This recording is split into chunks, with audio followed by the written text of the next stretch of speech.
లేదు అంటే పిల్లాడు పుట్టిన రెండో రోజు నుండి స్వర్ణప్రాశన అని చెప్పి బంగారాన్ని రంగరించి పట్టేవాళ్ళు అప్పట్లోని.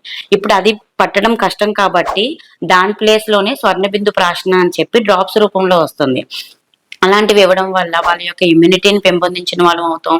వాళ్ళ ఫిజికల్ అండ్ మెంటల్ గ్రోత్ కి హెల్ప్ చేసిన వాళ్ళం అవుతాం. ఫ్రీక్వెంట్ గా కోల్డ్ కాఫ్ వచ్చినా వెంటనే కొన్ని రకాల హెర్బ్స్ ని తేనెతో రంగరించి ఇవ్వడము, అండ్ వాముని వేడి నీటిలో మరిగించి తాగించడము, లేదు అంటే కనుక ఆముదపు ఆకుల్ని బొడ్డు మీద అప్లై చేయడము, లేదంటే క్యాస్టర్ ఆయిల్ ని తమలపాకు మీద అప్లై చేసి దాన్ని మాడుకి అప్లై చేయడం, ఇలాంటివన్నీ చేస్తూ ఉండడం వల్ల పిల్లల్లో ఫ్రీక్వెంట్ గా వచ్చే కడుపు నొప్పి అండ్ ఫ్రీక్వెంట్ గా ఎందుకు ఏడుస్తున్నారో తెలియకుండా క్రాంకీగా ఉన్న వాటికి కూడా ఇలాంటి చిన్న చిన్నవే చాలా హెల్ప్ చేసేవి.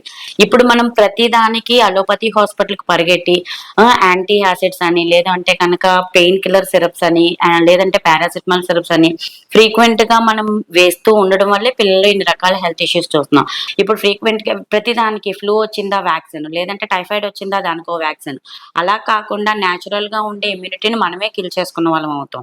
ఇలాంటివన్నీ ఫాలో అవ్వకుండా ఆయుర్వేదాన్ని ప్రోటోకాల్ ఫాలో అయితే కనుక ఎక్కువ అలోపతి మెడిసిన్స్ యూజ్ చేయాల్సిన అవసరం ఉండదు.